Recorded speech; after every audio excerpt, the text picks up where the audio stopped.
Salve, salve, gente amiga da bola! Estamos chegando com mais um programa 7-1. Hoje, com o artilheiro do Campeonato Baiano. E aí, vai confirmar isso aí, Marcelo? Seja bem-vindo. Boa noite a todos aí. Obrigado aí pela oportunidade. Mais uma vez, vou me desculpar aí, né, pelo atraso.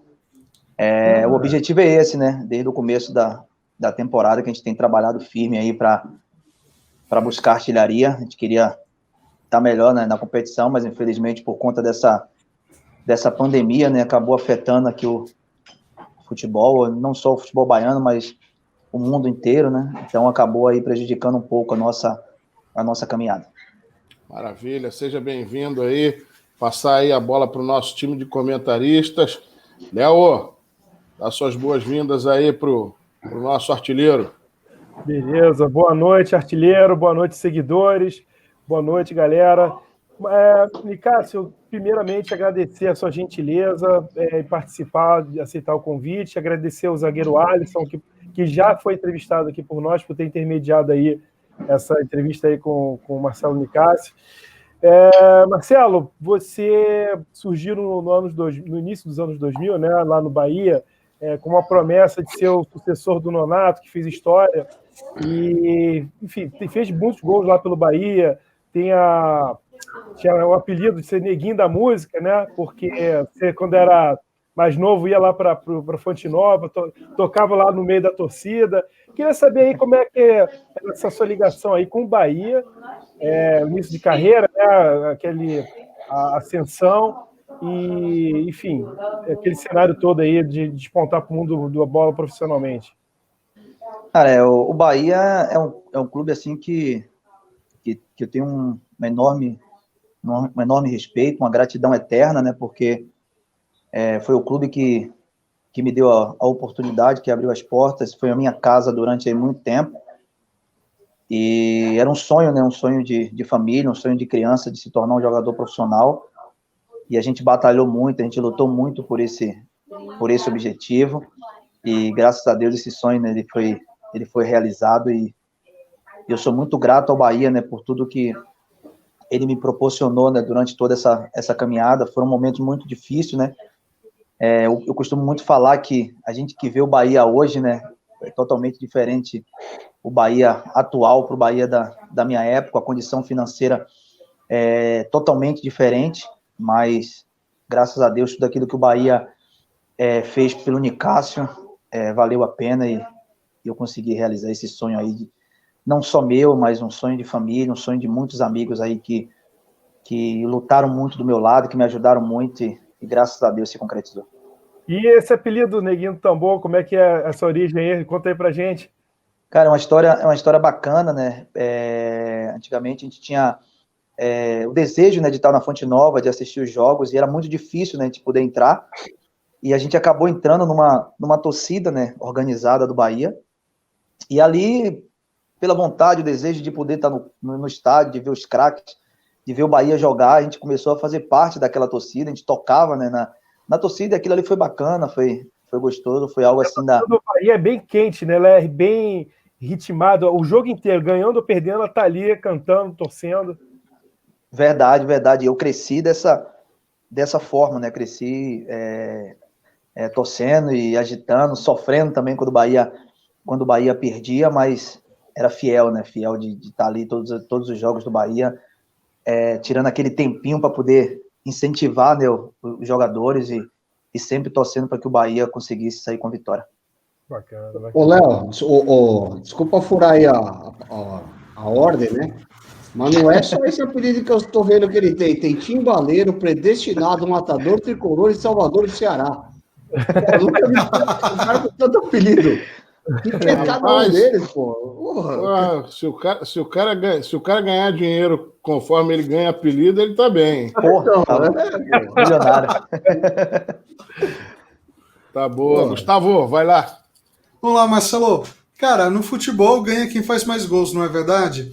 Só que nos últimos anos a gente está vendo uma escola muito chata dos treinadores brasileiros, de forma geral, de jogar aquele futebol retranqueiro para trás. O cara vem publicamente e fala que a primeira obrigação do jogador é marcar, que centroavante tem que jogar de costas para o gol e fazer o pivô. Cara, você é centroavante, você vive de gol. O que você acha dessa parada aí? Cara, difícil, é muito difícil, né? Tentaram implantar, né? Até começou com o nosso treinador hoje da Seleção Brasileira, o Tite, né? Que implantou isso, começou a tirar, né, os camisas 9 e trocando aquele homem de referência para um jogador mais de mobilidade, um jogador de mais velocidade, mas a gente viu que não deu resultado, né? Os números 9 aí dos clubes, na verdade, são os caras mesmo que fazem os gols, é dom também, é trabalho, é muita dedicação, porque as pessoas pensam que fazer gol é muito fácil, né? A gente sabe que não, sabe que é difícil. A gente vê aí vídeos do Romário, do Ronaldo, desses caras aí fazendo gols, e a gente acha que é fácil, né? E a gente sabe que aquilo ali foi um dom, né, que Deus deu para eles, e aliado com trabalho, com dedicação diária de treinamentos, eles ficaram os homens fera, né, da grande área, né? Então, tentaram fazer isso, a gente até viu um pouco de evolução, né, no futebol, mas o mais importante do futebol são os gols, e a gente acabou vendo menos gols, né? E ainda bem que acabou com isso aí, eles estão começando de novo aí a dar oportunidade para os camisa 9, né? Boa, vai, Luiz. Não, eu tava observando aqui a sua participação no Fortaleza. 45 jogos, 34 gols. Por isso veio o apelido, é isso? Verdade. Agora, na verdade, a minha pergunta é o seguinte: você passou pela seleção brasileira, campeã pan-americana. Como é que foi essa preparação para os Jogos Pan-Americanos? Porque você era muito jovem ainda, né? 2003. Cara, esse aí é um dos maiores sonhos, né, da minha carreira, né, da minha vida, né? É tudo que um jogador ele quer, ele almeja, ele deseja vestir a camisa da seleção, né? Então, eu tive essa oportunidade lá em 2003, cara, e foi algo assim que jamais eu vou... Santo Domingo, Pan-Americano, e na época eu tinha sido o único baiano, né, que tinha disputado, né, o Pan-Americano pela seleção, então é algo assim o Love também estava naquele elenco, se eu não me engano? Tava, o ataque era eu, o Wagner Love, o Dagoberto e o William Batoré, né, como o pessoal fala, que era do Santos, né? E foi medalha de prata, né? Uma super conquista aí. Verdade, cara, mas a gente saiu um pouco frustrado, né, porque o sonho nosso era o título, né, e a gente acabou tomando o gol no finalzinho da partida, mas não apaga, né, o brilho e o sonho que foi realizado. E Cássio, porra, você tem clube pra caramba aí no currículo, né? Em alguns clubes você teve bastante destaque, outros um pouquinho menos. E um dos que eu vi aqui foi aqui no futebol carioca, no Boa Vista. O que faltou aqui para incrementar aí o futebol e poder dar uma sequência maior aqui no futebol carioca? Cara, aí no Boa Vista foi assim, um dos momentos mais difíceis, né, na minha carreira, porque por conta de lesões, né? Eu tinha vindo de um período de fora do país, eu estava na Arábia, e quando eu retornei para o Brasil foi onde eu tive a oportunidade de jogar pelo Boa Vista, mas não foi uma fase assim que eu estava bem fisicamente, bem preparado, mas foi um aprendizado legal. Eu nunca tinha jogado aí no futebol carioca, e tive 3 passagens aí, né, 3 anos seguidos pelo Boa Vista. Aprendi muito, é uma cidade que a gente só conhecia, né, pelas pessoas falarem da beleza, de tudo que o Rio tem e proporciona para as pessoas, né, que moram aí, para aquelas que vêm como turista. E para mim, cara, foi uma experiência maravilhosa. Eu peguei o Joel Santana, eu peguei o Rodrigo, né, que foi jogador do Botafogo, também como treinador. Rodrigo Beckham, então, né? Isso, Rodrigo Beckham. Então, pô, foi bacana demais. Foi assim, uma experiência muito boa. E turismo, né? Saquarema, deu para aproveitar, né? Deu para aproveitar bastante aí essa passagem pelo Rio. Nosso amigo Dalai Lama aí, o Luiz Fernando, ele Ele tem um carinho enorme por Saquarema. Pô, que cidade maravilhosa, hein? Que lugar espetacular. Eu preferia ficar lá do que no Rio. Isso é verdade. Não tem comparação. Tem comparação. Deixa para esses carioca aí, porra. Lá é. Você sai de casa, você já tá na praia, não tem. Muito bacana. Camarão à vontade, peixe à vontade, coco. Ô Renatão, você anda assim na orla, você tá acompanhada de alguém assim, o cara vem, sobe rapidinho lá em cima do coqueiro, joga 20 cocos lá de cima, não é isso? E você fica tomando coco embaixo, você gasta um tostão. Pô, é bacana, gostei muito. Conheço Saquarema, pô. Lá é Saquarema tá bacana. Léo, vai lá. Beleza. Artilheiro, eu queria falar contigo o seguinte, a gente vê pelo seu retrospecto que o seu desempenho, né, até o número de gols, é muito maior quando você atua pelos times do Nordeste, com relação, de repente, aos times do Sudeste, né? Existe alguma diferença, nem estou me referindo ao clima, mas, de repente, do treinador, de repente, da preferência aos jogadores que sejam já da região Sudeste, questão de oportunidade, você acha que no Nordeste, quem já é do Nordeste tem mais oportunidade de mostrar o futebol do que quem migra do Nordeste para o Sudeste?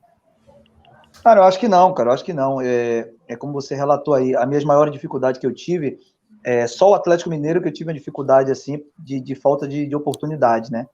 Mas os outros clubes que eu tive, Figueirense, aí até o próprio Boa Vista, foram mais, assim, situações de lesões que atrapalhou até a minha caminhada, né? De poder ter mais minutos, né, dentro de campo, né? De poder jogar mais. A gente sabe que vocês aí também sabem muito bem disso, que jogador ele precisa jogar, né? Ele precisa de minutos, de ritmo de jogo, de muita coisa para poder, dentro de campo, ele fazer o seu melhor. E nesses clubes aí, por conta de algumas lesões, acabou atrapalhando, né, até a minha sequência. O Figueirense era um clube que eu tinha uma expectativa muito grande, porque eu tinha acabado de ser o artilheiro da Série B, né, em 2009, e tinha sido vice-artilheiro do Brasil, né? Então, era uma oportunidade, assim, de ouro de poder aparecer, mas, infelizmente, a lesão atrapalhou. O lado emocional, você acha que leva em conta? De repente, a gente sabe que o lado emocional acaba refletindo no corpo, né? E digamos assim, essas mudanças, vocês que são jogadores, estão sempre em constante mudança, né? Termina o contrato, de repente aí já surge uma outra oportunidade em outra cidade, em outro país, em outro estado. Essa mudança de ritmo na vida, você tem que mudar, levar filho, mulher, tudo isso, de repente, afeta o lado. Você, de repente, começa a se acostumar a entrar no ritmo da cidade, já tem que se mudar para outro local, que uma cultura, de repente, totalmente diferente. Você acha que essas lesões podem ter sido ocasionadas, de repente, pelo lado emocional ou não? Não, eu creio que não, cara. Eu creio que não. A gente falar um pouco de adaptação aqui no Brasil é até complicado, né? Porque a gente poderia estar falando isso se a gente estivesse fora, né, do país, né? Se estivesse na Europa, estivesse na Ásia, a gente poderia estar até dando essa desculpa, né, de adaptação. Eu creio que foi mais, assim, as lesões, né, que atrapalhou. O Atlético foi o único clube, assim, que eu saí muito triste, cara, porque eu queria muito, né, ter vestido mais vezes a camisa do Atlético, de ter feito muitos gols no Atlético, até tá aí na história, sendo ídolo, sendo lembrado, mas infelizmente quando eu fui contratado, né, para o Atlético, eu tinha sido contratado para um time muito pequeno e às vezes eu creio que isso pesou um pouco na época. Eu tinha sido contratado pelo Votorati, né, que era um time da A3 do Campeonato Paulista. Então você chega da A3 para jogar num clube da grandeza que é o Atlético, com outros jogadores que estavam na época no elenco, como Marques, Marinho e certo outro jogador, Danilinho, Éder Luiz, que são os caras que tinham nome na época no clube, né? Então, para mim foi muito difícil assim ter oportunidade. Marcelo, 37 anos, está de contrato novo, né?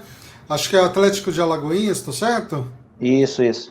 Cara, o que te motiva ainda a continuar jogando bola? Quais são ainda os seus sonhos, suas aspirações como jogador de futebol? O que você ainda está buscando realizar aí profissionalmente? Cara, a motivação, né, tá acima de tudo. Eu me sinto muito bem. Eu sou um cara que não bebo, né, um cara que não perco noite.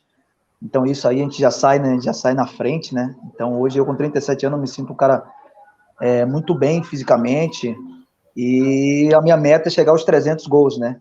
Ainda falta um pouquinho ainda, então eu tenho que jogar alguns anos aí para poder bater essa meta. Hoje está com quantos, Marcelo? Hoje eu estou com 218 gols. Eu comecei também um pouco tarde, né? Porque, na verdade, eu não era centroavante, né? Eu era mais jogador de beirada, de construção de jogada, e aí comecei a pegar o gosto, né, de fazer gol, e acabei virando 9, né? A referência, né? Então, são essas coisas que me motivam. As lesões diminuíram muito, né? Se você for ver hoje o meu percentual, de 32, de 33 anos para cima, foi o momento que eu comecei a jogar mais, né? São os momentos, assim, de mais jogos, de mais minutos, e isso tem me ajudado muito. Tem um cara que me cuida muito, então esse é o meu maior objetivo, é fazer esses gols, chegar aos 300, conquistar título, conquistar aí objetivos novos, né, com os clubes que têm me dado oportunidade. Agora é o Atlético, lutar muito aí, brigar para que a gente possa conseguir o acesso à Série C, como a gente conseguiu ano passado com a Jacuipense.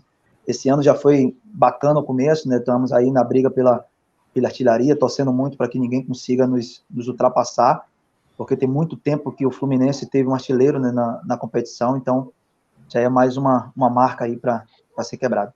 Marcelo, você teve uma experiência aí internacional, você acabou de falar da Arábia, e aí que você voltou, enfim, não teve uma sequência boa no Boa Vista, mas antes também você já tinha passado pela Grécia e por Bulgária. Queria que você falasse um pouquinho a respeito dessas suas passagens, como é que foi a adaptação. Ô, Marcelo, o cara vai, pega as minhas perguntas, pura meu olho, era a minha vez de fazer a pergunta, e aí olha a cara de pau do cara, fica ali assim, tipo, você tá falando o quê, meu filho? Um dando carrinho no outro aqui, né? Rapaz, olha só. O cara falou, deixa eu ver suas perguntas antes da entrevista. Ainda bem que você tá em Sorocaba, eu tô no Rio de Janeiro.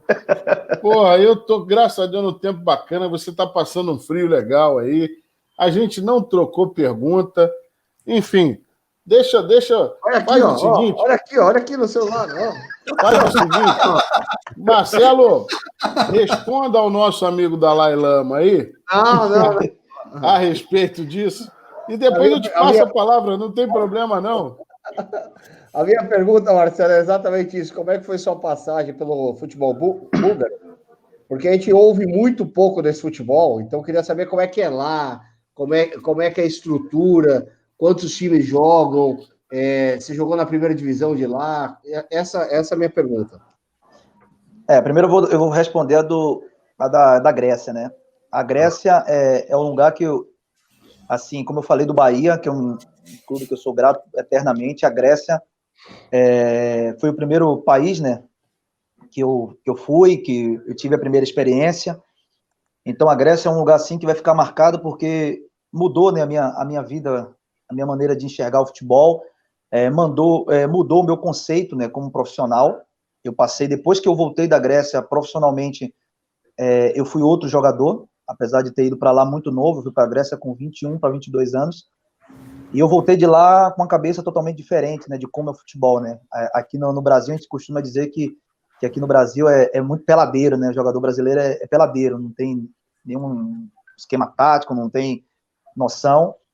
Cara, eu aprendi muito na Grécia, muito mesmo. Fiquei 1 ano na Grécia, foi algo assim que mudou a minha vida, a minha carreira como profissional, como pensamento de um jogador de futebol. Então, detalha pra gente, Marcelo, o que a Grécia mudou você exatamente? O que eles agregaram para você? Postura, né? A postura de um profissional, de como um jogador profissional ele tem que se comportar. O profissionalismo totalmente diferente. Hoje no Brasil a gente tem visto que tem acontecido uma evolução muito grande, mas na época não tinha. Na época o jogador brasileiro era meio largado, né? Não tinha compromisso, essa é a verdade, não tinha compromisso, não cuidava bem do teu corpo, e a gente sabe que o nosso corpo é o principal, né? É o nosso principal material de trabalho, né? Então, na Grécia, eu aprendi tudo isso, cara. É você ter a disciplina de você estar na academia. Aqui no Brasil, muitas vezes você tem a oportunidade de ter uma academia e você não usa, você não utiliza, você faz de qualquer jeito, você vai um dia, não vai o outro. E na Grécia, não. Na Grécia era a regra.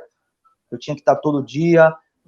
Alimentação totalmente diferente, acostumar com salada, acostumar com umas coisas que de fato faz a diferença, que essa é a realidade. Treinamento, intensidade, que não é...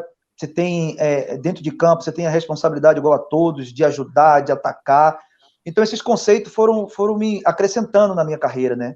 Nessa passagem que eu tive na Grécia. Então, quando eu voltei para o Brasil, eu voltei com essa mentalidade. Não é porque eu sou o número 9, porque eu sou o atacante, que eu não tenho obrigação nenhuma de marcar, de ajudar. Então, isso mudou muito. Hoje, eu jogando, sou totalmente diferente. Eu consegui trazer, desde aquela época, que foi 2005, até os dias de hoje, eu consigo assimilar muito bem o que eu aprendi na Grécia. A Bulgária foi um lugar, assim, um começo difícil. Eu peguei menos 25 de frio. Nossa. Isso é horrível. Conseguia jogar bola? Não tinha como jogar. Neve acima do joelho. Não tinha como jogar futebol. Ainda mais a gente aqui acostumado no Nordeste com um sol desse. E a gente no frio. Então eu tive algo que foi bacana, porque eu tive um período de adaptação antes de começar a competição, né? Eu tive aí mais ou menos um mês, né, de adaptação. Eu tinha um treinador meu que era o Stoichkov, né, que todos vocês aí conhecem, excelente jogador. E foi um cara que foi fundamental para mim, porque como ele jogou muito tempo com um brasileiro, com o Romário, então ele entende muito os brasileiros. Eu senti muita dificuldade no começo, muita mesmo, assim, de jogadores, né, fazerem gozação. Eu tinha sido o pior brasileiro que passou pelo clube em teste físico, porque era coisa assim de louco, mas o Stoichkov sempre me abraçando, sempre me apoiando. E aí, cara, quando começou o campeonato, eu já estava bem fisicamente, já estava adaptado, já estava com o apoio do treinador, que foi o principal. E para você ter ideia, na minha estreia da competição, eu fiz 3 gols. Então, isso para mim já foi... Eu joguei 11 jogos, misturando o campeonato com a Copa, eu fiz 9 gols na competição, né? E, foi uma fase, assim, marcante. Eu fiquei triste porque eu não consegui permanecer lá, porque eu tinha um contrato de 2 anos, mas o clube que eu estava, que era o Litex, ele teve um problema financeiro e aí teve que se desfazer de todos os seus atletas. E poxa, rapidinho, Gustavo, só para aproveitar até essa resposta do Marcelo. E mesmo com essa performance, não deu para... Não pintou sondagem de outras equipes lá, não? Pintou sim, pintou a do Ludogorets, né? Que hoje é o principal clube da Bulgária. Até então, na época, estava começando, né? O Ludogorets tem uma estrutura financeira enorme. É um clube que mora de uma cidade um pouco afastada, assim, da capital, umas 4 horas e meia, mas é uma cidade de fábricas, né? Então, tem muito recurso, muito dinheiro. Só que, na época, eu era um jogador do meu clube, que era o jogador mais caro, né? E o Ludogorets, ele estava começando ainda a se estruturar, e aí tinha sido oferecido para lá, só que o salário era muito alto, né? Então, eles não quiseram cobrir, né, os valores. Vai, Gustavo. E como que era a questão de comunicação lá na Bulgária, na Grécia? Como que você se comunicava com o Stoichkov? Porque você falou que ele te entendia, que ele te abraçou, te acolheu, te orientava bem. A Grécia também, você disse que te transformou. Como que era a comunicação com os colegas de clube, com o treinador? Na Grécia, a gente tinha um intérprete, né, que era o Marcelo. Ele foi até ex-jogador de São Paulo, na época aí de 88, 89. Ele foi até um jogador que foi trocado pelo Bobô. Na época que o Bahia tinha sido campeão brasileiro, o Bobô foi para o São Paulo, ele veio para o Bahia. Tinha o Sandro, né, também, que foi campeão brasileiro com o Bahia, que era um dos meus empresários. E no clube, né, tinha 3 brasileiros, né? Um deles era o Luciano, que é até carioca, aí, que é até do Rio, que já tinha muito tempo na Grécia, né? Então, foi um cara que me ajudou muito. Na Bulgária, o Stoichkov, ele fala um pouco português. Também tinha brasileiros no clube, então facilitou a nossa adaptação. Quantos brasileiros, além de você? Na Grécia tinham 4, comigo 4. Na Bulgária, comigo, 3. Agora, uma coisa que me surpreende é o segundo entrevistado que vem aqui pra gente, que fala que a Grécia mudou a vida dele. O Fábio falou isso pra gente. Que a Grécia tem uma estrutura fantástica e dá oportunidades para o resto da vida. Isso que é bem interessante. A gente não tinha esse conhecimento, eu. Pois não. E a Grécia hoje, ela tá se reestruturando de novo, né?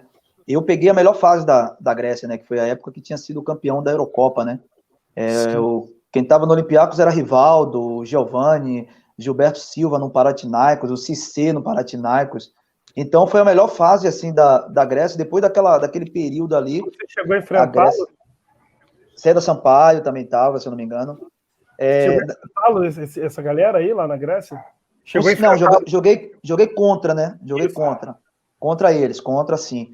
A gente teve também, nessa época a gente classificou, né, para a UEFA, né?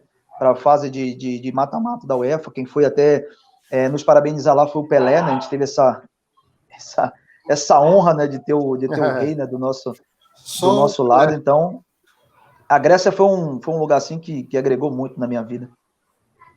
Boa. Ô, Nicásio, aí eu te pergunto, você falou que a Grécia, e principalmente a questão do cuidado com o corpo, que seria o material de trabalho, coisa e tal, você atribui a esse conhecimento, a esse zelo que você teve que ver lá na Grécia, ao fato de você estar jogando hoje, aos 37 anos, e ainda com mais um contrato em vigor aí, e querendo, como você falou, jogar pelo menos mais 1 ou 2 anos para tentar chegar a essa marca de 300 gols? Verdade. A Grécia foi a escola, né, que eu aprendi, né? E a gente aprende e não esquece, e aí só vai acrescentando com outros treinadores que a gente trabalha, com preparadores físicos, pessoal da fisiologia. Então a gente vai acrescentando. A Grécia foi a escola, né, que me ensinou, e aí durante esse período, esse longo período aí que a gente tem atuado aí em vários clubes, a gente tem trabalhado com profissionais aí de alto nível, que aí só foi acrescentando na nossa carreira. Boa. Léo, antes de você fazer sua pergunta, vamos pedir a hora do like aqui, ó, o pessoal para comentar no canal, para compartilhar. O papo tá legal aí, ó. Porra, a fera, trabalhou com o Stoichkov, rapaz. Stoichkov, Copa de 94, quem não lembra aí. Porra, Barcelona. Porra, cara, tem um lance incrível do Stoichkov como treinador. Ele tava na beira do campo e chegou uma bola tipo na lateral, que veio no alto. Ele pegou assim, sem pulo de primeira e fez o gol. Esse lance é histórico, é maravilhoso, cara. Ele, como técnico, ele deu um chutão, fez um golaço do meio de campo, cara. Então, vamos incrível. Vamos pedir para a turma fazer um golaço aqui, se inscrevendo no canal e ajudando a gente a crescer aqui, que é um negócio que aí a gente vai criar cada vez mais conteúdo, trazer mais gente boa para conversar aí com a gente. Mas vai lá, Léo, contigo. Mudando agora de país, né? Você passou também pelo mundo árabe, não é isso? Isso. E aí, como é que foi essa experiência no mundo árabe, né? Já que a gente sabe que só é um país que, em regra, quer dizer, os países de lá, né, normalmente tem regras mais rígidas, de comportamento, principalmente com relação à mulher, que tem que ter um vestimento especial, às vezes para sair em público. O futebol não é tão, digamos assim, não é tão competitivo, se posso estar enganado, você me corrige. Também o ritmo de treinos também não são tão intensos quanto em outros países tradicionais de futebol. Como é que foi essa experiência no mundo árabe? Tanto foi uma experiência boa também, bacana. Todas as experiências boas, ela tem um começo difícil, né, cara? Difícil. A Arábia é um país que você já chega e eles já te dão o Alcorão. Em português, hein? Em português aí. Mesmo? Olha só.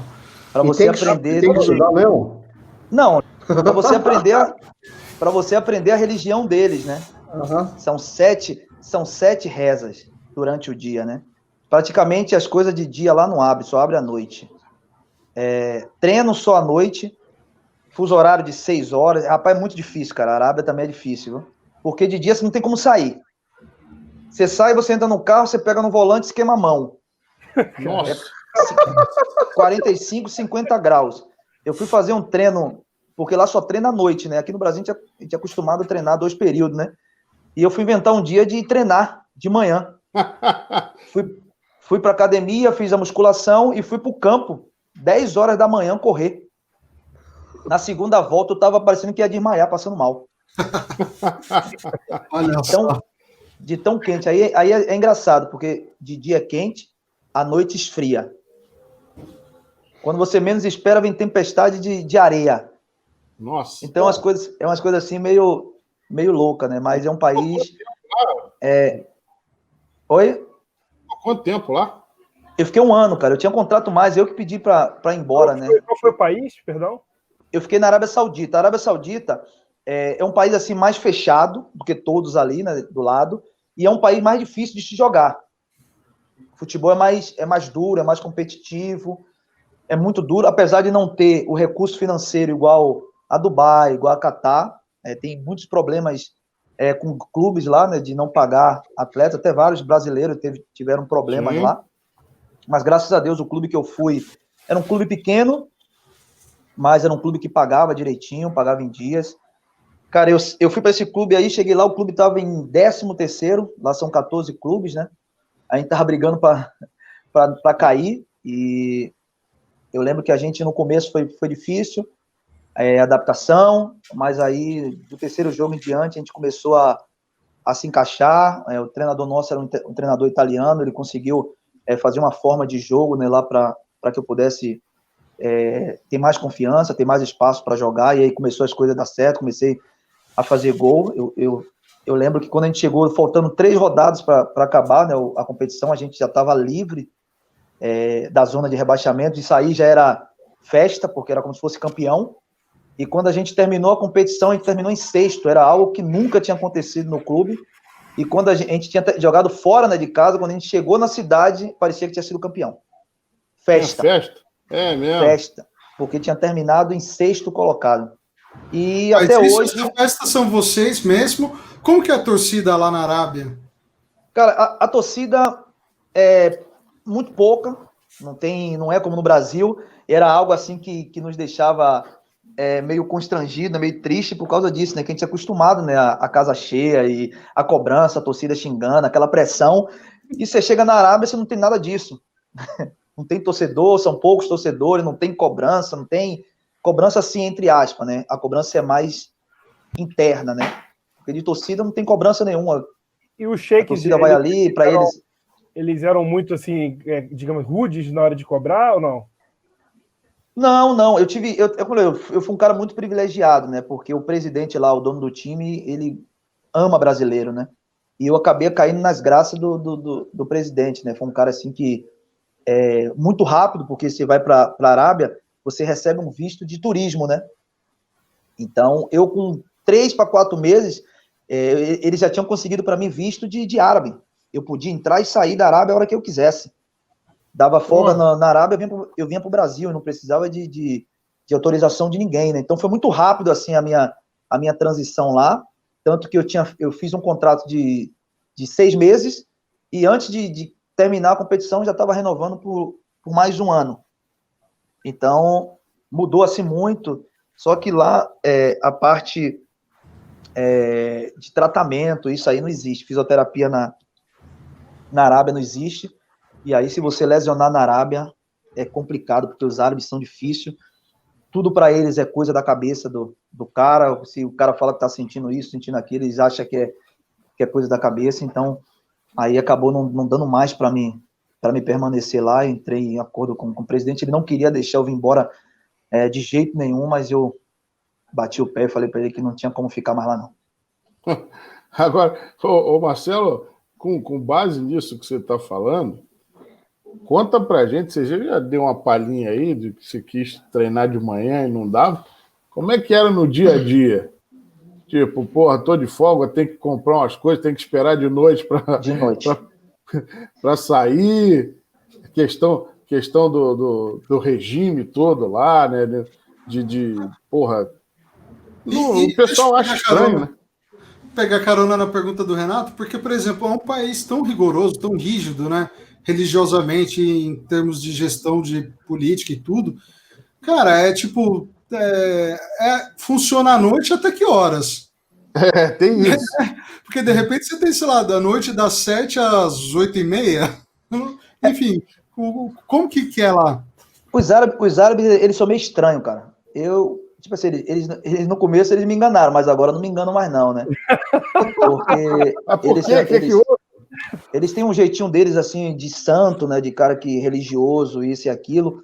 Tem uns que são cara firme mesmo, né? No propósito da religião dele, mas tem outros que são sem vergonha, viu? Eles, lá sim, você abre a loja, né? A partir de 6 da tarde, as coisas se abrem, né? O shopping, tudo abre, e vai ali na base de 1h da manhã até as 2 da manhã. E, tipo assim, você não tem vida. A verdade é essa. Quem mora na capital tem vida, porque lá é diferente. Mas eu morava no interior, eu morava 3h30 da capital, que é Riad, né? Uhum. Então, toda segunda-feira é folga. Joga domingo, segunda é folga. Só treina na terça à noite. Então você não tem vida. A diferença é de 6 horas. Aqui no Brasil a gente dorme na base de 11 para meia-noite. Quando dava meia-noite lá, aqui no Brasil era 6. Era a hora que eu estava conversando com a minha família. Eu só ia dormir 6 da manhã. Na Arábia, que era meia-noite aqui no Brasil. E a sua família te acompanhou? A sua esposa? Não, eu ia sozinho. Eu fui sozinho, depois meu irmão foi. Eu passei 6 meses só, e depois 6 meses meu irmão me acompanhou. E aí, quando das 7 da manhã, que é 7 da manhã na Arábia, 1h da manhã aqui no Brasil. É a hora que eu vou dormir. Acordava 3 da tarde para almoçar, para ir treinar às 6 horas. Então você não tem vida. Treina, termina 7h30 para 8 horas, você se arruma, vai jantar, dá uma voltinha na cidade que não tinha muita coisa também, e aí vai para casa, jogar videogame, ficar conversando e pronto. Até o tempo passar. Isso aí é o tempo todo. Liga a televisão, só guerra. Só bomba explodindo, nego explodindo tudo que é lugar. Você não tem vida. Aí quando dá uma folga, você pega o carro e vai na capital. Mas aí você tem que comer uma coisinha diferente, porque eu só comia frango. Na minha cidade eu só comia frango, todo dia, frango e arroz. Frango e arroz. Já tava só isso. Já tava criando as penas em mim, né? Aí quando eu ia na capital, vixe, era vida de rico. Era fartura, mano. Tinha um Outback, porque aqui o Outback nosso, o tradicional é a costela, né? Uhum. Lá não existe, lá não tem costela. Não pode comer porco, né? É carne. É as bisteconas. Só que é muito cara. Só que aí eu também não queria nem saber. Era 300 reais que a gente gastava lá, mano. Era como se fosse uns 300 reais aqui no Brasil. Mas também comia mesmo para sair de lá para recuperar, mal, né? Para recuperar a semana toda, né? Porque a gente ia ficar a semana toda comendo frango e arroz. Vocês querem que eu conte a diferença do porque o árabe eles me enganaram e depois. Isso que eu queria saber. No final, Conta isso agora. Então, beleza. Então vai lá. Eu falei, não vou nem perguntar, porque ele parou de falar, pô. Aí, ele lá na Arábia, como eu falei, são 7 rezas. Os caras são muito fiel a isso, para tudo. Jogo para. Isso aí é lei lá. A gente foi fazer uma pré-temporada na Turquia. E aí, a Turquia é um país livre, né? É festa, é mulher, tudo à vontade, né? Aí, pô, tô no quarto com o meu parceiro de quarto brasileiro, eu tô vendo meia-noite, cara, as passadas no corredor. Oxi, eu falei pro brasileiro, o que tá acontecendo, rapaz? O que esses caras estão fazendo? Os caras estavam tudo arrumado, saindo por trás do hotel, pulava o muro pra ir pra festa, pra beber, pra pegar mulher. Aí eu falei, rapaz, que esse cara é esse? Aí quando eles viam a gente abrir a porta, aí eles... pra gente não falar nada. Aí no outro dia, estavam tudo lá ajoelhado rezando. Que beleza, hein? Eu falava pra ele, que safadeza você, já. Agora na Arábia ele não faz isso, não. Viu? E esse jeito extrovertido fazia sucesso lá na Pô, Bulgária? demais, cara. Demais. Na Arábia, na Grécia? Pô, graças a Deus eu sempre fui esse cara assim, velho. Oi? Tocava o tambor lá? Não, lá não tinha. Mas, tipo assim, eu onde eu chego, cara, eu faço amizade muito rápido, do meu jeito assim, eu sou um cara muito brincalhão. E na Arábia era desse jeito, cara. Na Arábia, os árabes mesmo me amavam. E lá na Arábia tem uma coisa que lá você não pode, no momento de tomar banho, você não pode ficar pelado de jeito nenhum. No vestiário? Não pode. Lá é lei deles, entendeu? Só que a gente brasileiro, a gente não sabe, pô, os caras ficavam loucos. Os caras botavam a mão na cabeça. No, Nicásio, no. A gente não entendia nada, mano. Mas os caras assim... Você assustava com o artilheiro? Os árabes são muito bacanas, cara. Eu achei eles assim muito acolhedores, entendeu? Muito mesmo. Eu não tenho que reclamar nada deles, cara. Os caras me ajudaram muito mesmo. Fiz muita amizade assim na Arábia. Jogadores mesmo, pô. Tinha dia que eu chegava assim meio triste, né? Porque bate tristeza, ser muito tempo fora de casa, longe da família. E às vezes eu chegava meio triste assim. Aí eles iam perguntar pro intérprete, né, o que estava acontecendo comigo, né? Porque eu cheguei no clube fechado, sério. Mas os caras gostavam muito de mim, né? E aí eu te pergunto, porra, aí numa dessa. Vai, Luiz, fala. O salário, ó, dos caras lá no banheiro, ó. Eita, ferro. É sério mesmo, Luiz? Você tá perguntando isso? Não é isso, não. Eles Pelo não amor tem de Deus, deixar o Nicásio lá e falar assim, ó. Não, o negócio não dá para rolar, não. Agora, Nicásio, deixa eu cortar rapidinho. O seu momento 7-1, tanto positivo como negativo. Antes, eu posso fazer minha pergunta, seu fura-olho? Você demora, pô. Eu demoro. Você me força para ficar especulando sobre partes. Então, deixa eu perguntar.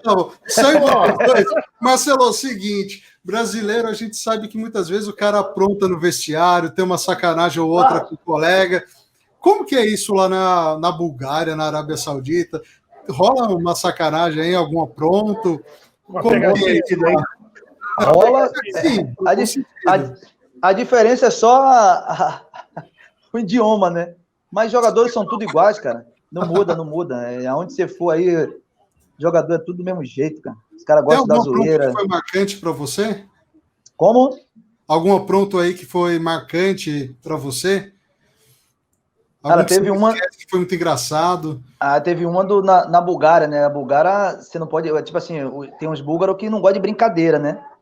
E eu, como sou muito gaiato, cara, eu fui inventar de jogar água fria no búlgaro. Os caras quase me batem, mano. Pô, é muito...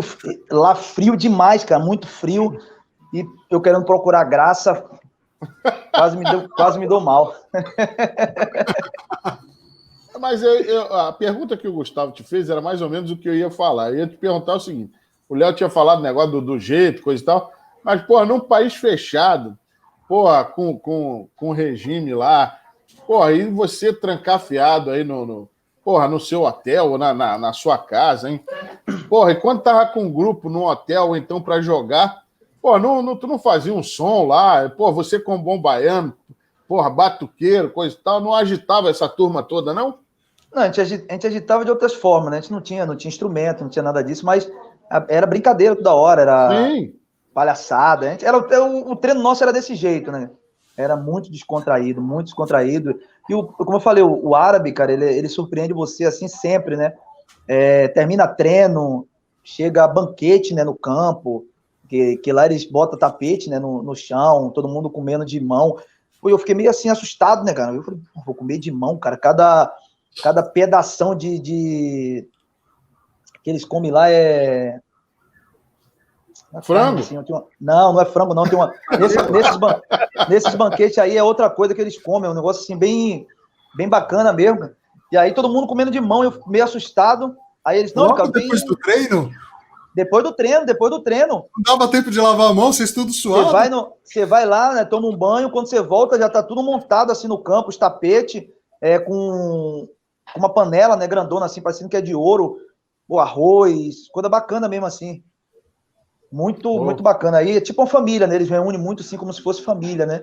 Aí senta 6 num tapete, 6 no outro. Aí ele sempre inventa a festa na casa de um sheik, que é no meio do deserto. Você chega lá no meio do deserto, tudo escuro, quando você vai ver uma mansão lá, que não tem tamanho. Eles gostam muito disso. Né? Negativo. Oi? Não, pera aí, deixa o Luiz falar, porque a gente agora faz o mistério. Momento 7-1, momento 7-1. Vai lá, Luiz. Então, Marcelo, os seus momentos 7-1, tanto positivos como negativos, qual foi aquele momento que você falou assim, putz, não é possível que eu estou passando isso? Cara, o momento mais difícil, assim, que eu passei na minha carreira, passei vários momentos, assim, mas o mais difícil, assim, que eu nunca esqueci, nunca vou esquecer, foi no Ceará, né? No Ceará foi algo, assim, que me entristeceu muito, né? Eu tinha muita moral, tinha feito muitos gols importantes, né, pelo Ceará, e aconteceu uma situação comigo numa partida que depois desse jogo acabaram me minando lá dentro do clube, e aí por isso que eu não tive mais aquele desejo de permanecer. A gente tinha 2 jogos, né, um no domingo e um na quarta do Campeonato Brasileiro, que era Santos e Corinthians, né, tudo no Ceará. E aí a gente foi enfrentar o Santos, eu creio que vocês devem recordar, né, desse acontecimento. A gente estava jogando, o Santos fez 1-0, né, com gol do zagueiro, até esqueci o nome do zagueiro, e a gente, em sequência, empata, né, com o Felipe Azevedo, gol de pênalti. Eu estava no banco, e aí no segundo tempo eu entro, né, na partida, o lateral nosso lança uma bola na área, eu sofro o pênalti, Isso e eu era o batedor. Marcelo? Isso foi 2011, a Série A de 2011. Aí eu sofro o pênalti, e eu era o batedor oficial de pênalti do Ceará. Só que quando acontece o pênalti, o Felipe Azevedo, o atacante nosso, ele tinha batido o pênalti no primeiro tempo, tinha feito, então eu respeitei ele, né? Eu falei, Felipe, não, você bate, porque você bateu, você fez, eu não vou passar na tua frente, apesar de ter sido e ser o batedor oficial. E aí todo mundo, não, Nicasso, você bate. O grupo todo falou, não, Nicasso, você bate, e aí eu pego a bola e bato o pênalti, fui muito feliz, o Aranha defende, nessa que o Aranha defende, surge um contra-ataque, lança uma bola na área, o Diogo, né, atacante, faz um lindo gol, cara, 2-1. E ali, depois daquele gol que a gente toma, todas as bolas que eu pegava, a torcida vaiava e xingava, mas isso jamais ia me atingir, me abalar, porque a gente já estava acostumado também com isso, já estava maduro demais para isso, né? Então, o que mais me chateou foi depois do jogo, né, quando a gente retorna para o vestiário, imediatamente saiu a lista, né, de convocados para o jogo contra o Corinthians na quarta-feira, e era basicamente todo mundo que tinha ido contra o Santos ia contra o Corinthians, e quando eu vou ver a lista, só o meu nome tinha sido cortado, né, da lista, né, depois daquele dia ali, o técnico era Dilmas Figueira, né, que é um ícone lá do clube, né, que sempre, um cara que já estava lá há muitos anos no Ceará, que sempre quando saía um treinador, ele que assumia, aí eu ajudei muito ele, cara, no começo do ano, né, no estadual, ele que era o treinador, a gente foi campeão invicto, eu terminei artilheiro do campeonato, salvei muita a vida dele, fazendo muitos gols nos finais da partida, e aí aconteceu essa situação, e depois desse dia que aconteceu isso, que eu fui cortado, eu estava praticamente treinando separado, né, no Ceará. Exagero. Não tinha alguma... Como se você tivesse feito algo criminoso, né? Impressionante. Isso. Ô Marcelo, mas isso aí você acredita a uma atitude só do treinador, uma atitude que veio de diretoria, ou foi uma atitude de grupo? Eu acho que de grupo não. Eu acho que não foi de grupo porque eu era um cara muito querido no grupo, né? Eu sempre, assim, em todos os grupos que eu passo, eu nunca tive problema com atleta, nunca tive problema com ninguém. Eu sempre fui bem recebido, sempre procuro fazer isso. Eu entro pela porta da frente, procuro sair pela mesma porta que eu entro. Então, eu tenho, assim, um único clube na minha carreira que eu tive problema, que eu tenho um arrependimento até hoje, foi no Paysandu, que eu tive um episódio de ter chamado a torcida do Paysandu de merda. Foi o único clube que eu tive esse ato, mas os outros clubes, todos os clubes eu respeitei, todos os torcedores eu respeito, eu sou o cara que não provoco, não gosto de provocar a torcida adversária, eu sempre procuro respeitar, porque eu não sei o dia de amanhã. E você chegou a se retratar, chegou a se desculpar com a torcida do Paysandu, com a instituição Paysandu?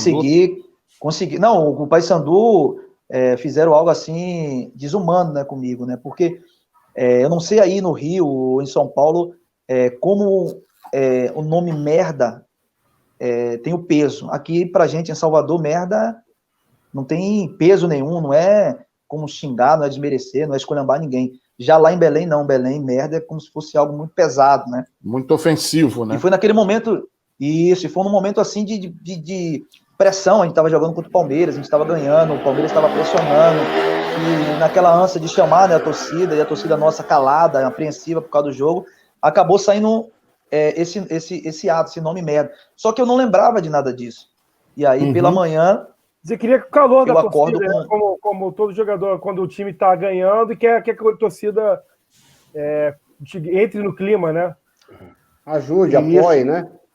E a gente ganhou o Palmeiras, né? E aí eu fui acordado, né, pela manhã do dia seguinte com um telefonema do repórter, né, que era da Globo, né, do estado. E ele me acorda dizendo que se eu tinha alguma coisa, né, para falar para a torcida, do que eu tinha falado. Eu perguntei a ele o que foi que eu falei, eu não lembro que eu falei nada. Aí ele falou, porque tem uma cena que você chama a torcida do Paysandu de merda. Aí na mesma hora eu falei com ele, sério, cara, que eu falei isso? Ele foi. Aí eu falei pra ele, na hora eu pedi desculpa, né, a todos os torcedores, e isso não tinha saído no ar, então ninguém sabia ainda, né? E ele falou comigo, não, Nicasso, fica tranquilo que isso não vai pro ar. Cara, quando começa o esporte, a primeira cena do esporte é eu chamando a torcida de merda. Eita, que situação, hein? E eu tinha muita moral. Hein? Eu tinha muita moral com a torcida, tava fazendo gols lá no Paysandu, eu tinha contrato de 1 ano com o Paysandu, e não tinha mais como eu permanecer no Paysandu. Até hoje, quando eu vou jogar lá, os caras nem ligam pro jogo, me xingando do começo ao fim. Pô, e o Pikachu que fez o gol nesse jogo, hein? Isso, eu que faço a jogada do gol dele. E o Pikachu logo depois já sai do Paysandu e assina com o Vasco, né? Marcelo, e o momento ótimo da sua carreira aí, do 7-1? É o 7-1 mesmo, é o positivo. Aí se eu vou contar, eu vou passar a noite toda contando. Bahia é o primeiro, né, que foi o clube que eu me tornei profissional, isso aí não tem como esquecer, como eu falei no começo, foi um sonho. É seu time de coração? Do coração? Isso. Hoje, eu não tenho mais aquele apego, né, como eu tinha antes, né, mas hoje, eu gosto muito do Vitória aqui também, né, porque foi um clube que me deu a oportunidade também de jogar. Então, eu sou muito grato. Bahia, eu sou grato eternamente, porque foi o clube que foi minha casa, né. E os outros clubes, cara, eu sou grato por ter me dado a oportunidade de vestir, né, essas camisas, né, por ter jogado num clube como Fortaleza, jogar num clube como Ceará, como Atlético, como Vitória, como Figueirense, como CRB, CSA. São clubes, assim, que são grandes, né, cara? Tem uma história muito grande, né? E você ser um cara privilegiado por Deus de vestir essas camisas, eu sou um cara muito feliz, muito realizado. Eu queria até emendar com essa sua resposta, que você, digamos assim, jogou por 4 clubes, né, nos quais eram rivais, digamos assim, né? Bahia, Vitória, Ceará e Fortaleza, né? E pelo que você demonstra, né, você tem um carinho por todas essas instituições e parece que a torcida também tem esse carinho com você, né? Como é que assim, jogar, porque aqui pelo menos no Rio, com um jogador quando troca um clube por um rival, acaba, digamos assim, encerrou a carreira dele ali no clube que ele acabou de jogar, né? Sem chance de voltar, salvo algumas exceções. E você, assim, pelo seu desempenho, carinho, a gente sabe que você é um atacante de explosão, que fez muitos gols por esses clubes. Como é que é para você ser carinho de clubes rivais, né? Até porque não são inimigos, né? A gente tem essa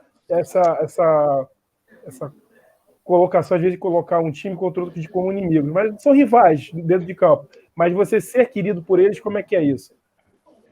É algo que me motiva, cara, me motiva a cada dia, porque, como eu falei, eu respeito todas as torcidas, eu sou um cara que eu faço gol, eu comemoro, mas em momento algum eu procuro comemorar com a minha torcida, não faço nada para desmerecer ou menosprezar a equipe adversária, porque eu penso muito no futuro, né? Uhum. Imagine se eu sacaneasse a torcida do Ceará. Eu joguei no Fortaleza em 2009, 2010 já estava no Ceará.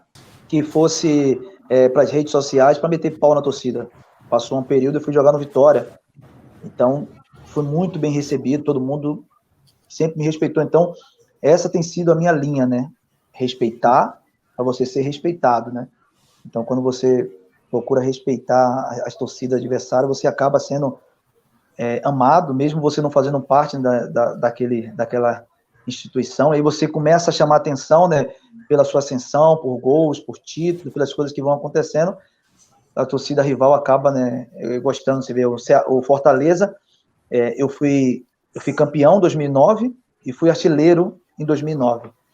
Eu fui para o Ceará estava 3 anos que não ganhava o estadual. Eu fui para o Ceará, a gente foi campeão cearense, invicto, e eu fui o artilheiro do estadual. Eu sou o único jogador no Ceará que foi campeão e artilheiro pelos 2 maiores clubes. Vamos lá.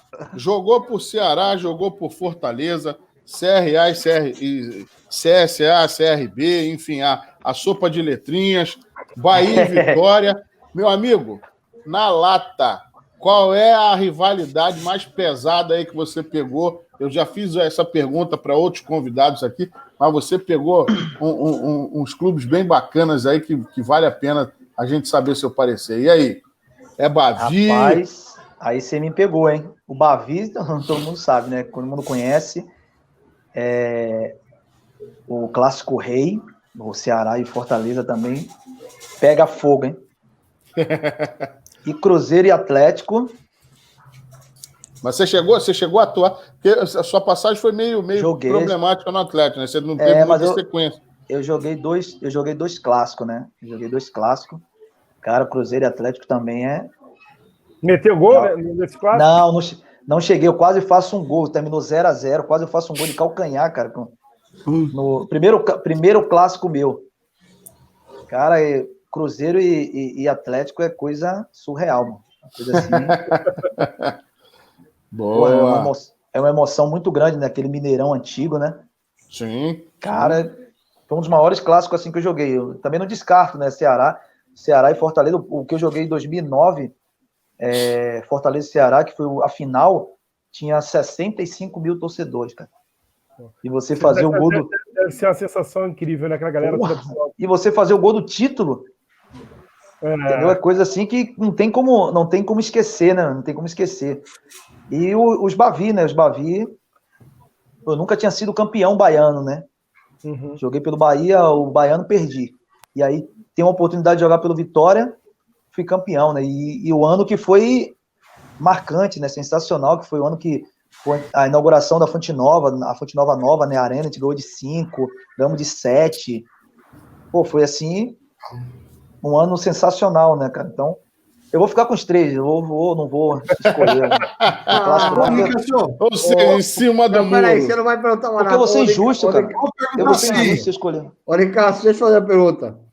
E aquela vez, aquele dia que você entrou em campo, você olhou pro time adversário, pro próprio time, e tinha aquele cara que você fala assim, pô, não acredito que tô jogando contra esse cara. Flamengo. Eu tô jogando com esse cara. Quem é o cara aqui? Ronaldinho Quem Gaúcho. foi o melhor jogador que você falou assim, pô, tô junto com esse cara hoje? Aquela Copa do Brasil Gaúcho. 2011, né? 2011. Esse aí não tem... Se jogar contra o Ronaldinho Gaúcho, não tem outro. Você fez os gols aqui que tirou a vice-liderança do Flamengo, não foi isso? Isso, eu fiz o gol de falta no primeiro gol. Que raiva que eu fiquei daquele jogo. Eu não joguei. Com raiva, não. Eu não joguei contra outro jogador que foi melhor que o Ronaldinho. Esse confronto da Copa do Brasil foi a coisa mais louca, né? Louca. O Ceará ganha no Maracanã de 2-1. Não, foi no Engenhão. No Engenhão. Foi no Engenhão. E depois o Flamengo estava ganhando lá de 2-0. Teve a expulsão do Angelim. foi uma confusão danada, foi 2-2 o jogo. Isso mesmo. Eu não te conto, esse jogo aí contra o Flamengo de 2-2, eu fui tirado da concentração. Sério? Eu quero titular, né? Acabou o Washington, né? Que fez os 2 gols. Isso. Que acabou jogando, né? Na época, né? E isso na terça. O jogo foi na quarta, na terça-feira à noite, e à noite eu fui tirado da concentração. Caramba, rapaz. Porque eu tava tendo. O meu contrato, né? Tava para acabar. Meu contrato tava para acabar com o Ceará. E depois do jogo lá contra o Flamengo, né? O treinador do Flamengo era o Vanderlei, né? E na época do Atlético, era o Vanderlei que era o treinador. E o Vanderlei queria muito que eu desse sequência no Atlético, porque eu tinha sido vice-artilheiro do Brasil, eu tinha perdido pro Tardelli, né, que estava no Atlético, tinha sido artilheiro do Brasil, tinha sido artilheiro do brasileiro, então o Vanderlei contava muito com a minha presença nesse ano, né, no Atlético, que acabou não dando certo, e ele que era o treinador do Flamengo naquela época, então começou a rodar uma sondagem que eu tava para ir pro Flamengo, né, e aí o pessoal do Ceará soube, e aí vieram louco já com contrato para mim assinar, meu contrato só acabava depois de quase 2 semanas. E eu falei, pô, tô concentrado pro jogo, cara, como é que eu vou assinar contrato? A gente nem conversou com o empresário, falei, não, você já veio com o contrato para me assinar. E aí os caras falaram, se você não assinar o contrato, você tá fora do jogo. Eu falei, então eu tô fora do jogo. Eita, fé. Aí eu fui embora. Fogo, hein? Assisti pela televisão. Qual que foi a melhor dupla, o trio de ataque que você jogou junto? Cara, o maior atacante, assim, que eu tive a oportunidade de jogar, joguei com muitos caras bons de bola, né, cara? Mas, assim, o cara que mais, assim, marcou, mais me ajudou foi o Magno Alves, né? O Magno Alves, eu tive a oportunidade de jogar com o Magno Alves no Ceará. Magno Alves com 36 anos, ou era 37 anos, cara. O que o Magno Alves fazia era absurdo. O Magno Alves era o segundo atacante, eu era o centroavante e eu corria para ele. Eu falava, não, você fica aí que eu corro com você. O Magnata. Que isso, não tem como. O que o Magno Alves fazia, e um detalhe, e não treinava, velho. Como assim? Não treinava muito pouco, né? Até pela idade, né? Então ele treinava muito pouco. Jogou até os 40, né? Ele tá jogando, ele vai ser meu parceiro de ataque aqui do Atlético. Ah, é? Louco. Ele que é o atacante do Atlético, 44 anos. Eu morei aqui no Rio, num bairro chamado Maitá. E ele, na época do Fluminense, em 99, ele morava no Maitá. Então, se ele estiver assistindo essa entrevista, tinha um restaurante ali que era perto do Colégio Pedro II, no Maitá, que não existe mais. E de vez em quando eu ia com meus pais, na sexta-feira à noite, comer. E vira e mexe, ele estava lá. Só que na época ele estava no Fluminense, e eu, como bom flamenguista, não ia tietar um jogador do Fluminense, né? Mas eu sempre o admirei. Olha o cabecinha. Cabecinha de jirico. E falando dele, ele tá jogando aqui ao vivo, né? Acabou de sair agora. Boa. Ô, Nicásio, então já aproveita essa parcerada aí, pô, e bota ele para falar com a gente também, pô. Eu vou falar, vou dar um toque nele, sim. Pô, faz essa ponte que ele vem bater essa bola com a gente também. Não, com o maior prazer. Eu devo estar com ele ou amanhã ou sexta-feira. Boa. Eu vou perguntar a ele direitinho se ele pode passar o contato, mas eu creio que sim, ele não. Magno Alves é parceiro. Maravilha. Legal. Aí, ó, pessoal, mais de 1 hora de resenha, ó. Porra, show de bola. Bom demais, hein, cara?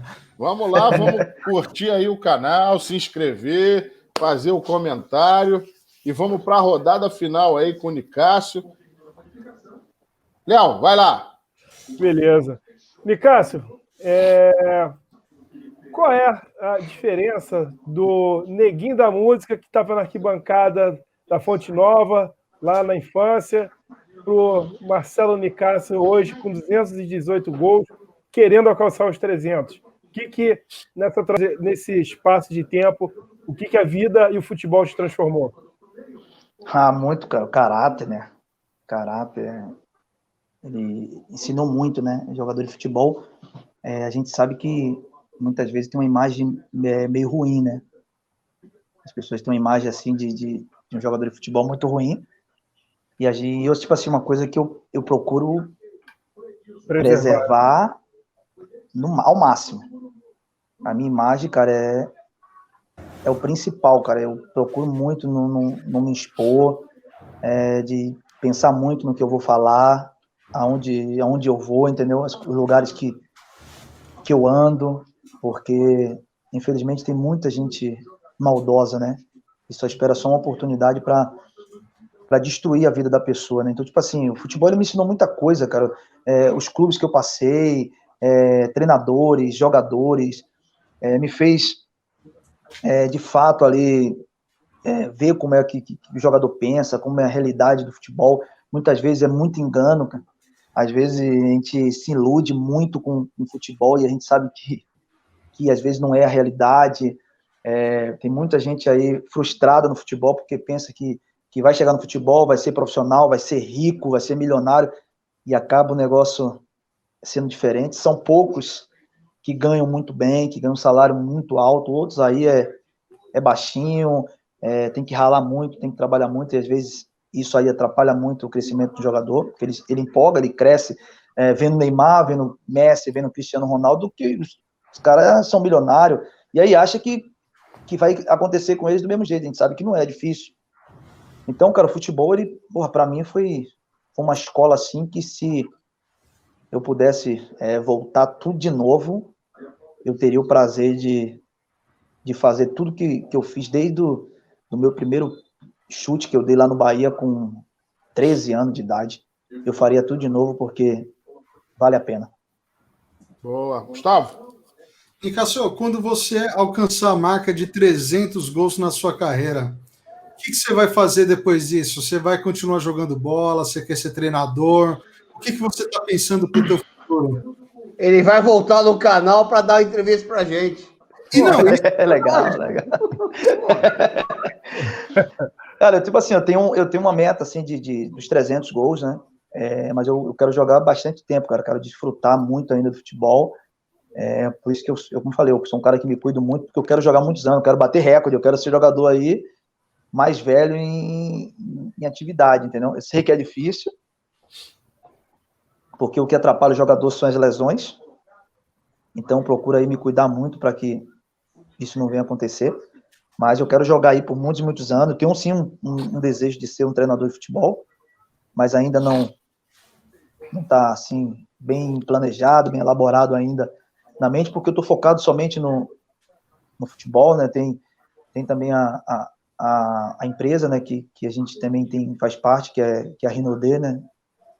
Que é perfumaria, que está aí arrebentando também. A gente também está tentando virar um empreendedor, um empresário, quem sabe. Opa, vai mandar um perfume aí pra gente aqui do canal. Bacana, a gente manda sim, com o maior prazer. Rapaz, vamos fazer a promoção para ele aí, vamos ajudar a divulgar. Fazer tá indo bem, ué. Para mim e pro Léo aqui, ó. Para crescer o cabelo. Uns tem muito, outros tem pouco, né? Outros não tem nada, né? Então. Ô, Marcelão, o gol mais importante da sua vida, qual foi? Todos são mais importantes, né, cara? Todos os 218 gols foram importantes, mas o que eu mais destaco, assim, na minha carreira foi o 100º, né, que foi num clássico também que tem lá no Ceará, que é Fortaleza e Ferroviária, onde eu faço o 100º gol, a gente ganha de 3-0. Ali foi um gol, assim, que tá marcado, faz parte da história, por 100º gol, nunca vai ser esquecido. E tem o gol da final de 2009, que foi o meu primeiro título, né, como profissional, Fortaleza e Ceará, que eu tenho a oportunidade de fazer o gol do título e sagrar, né, campeão cearense. Legal. Boa.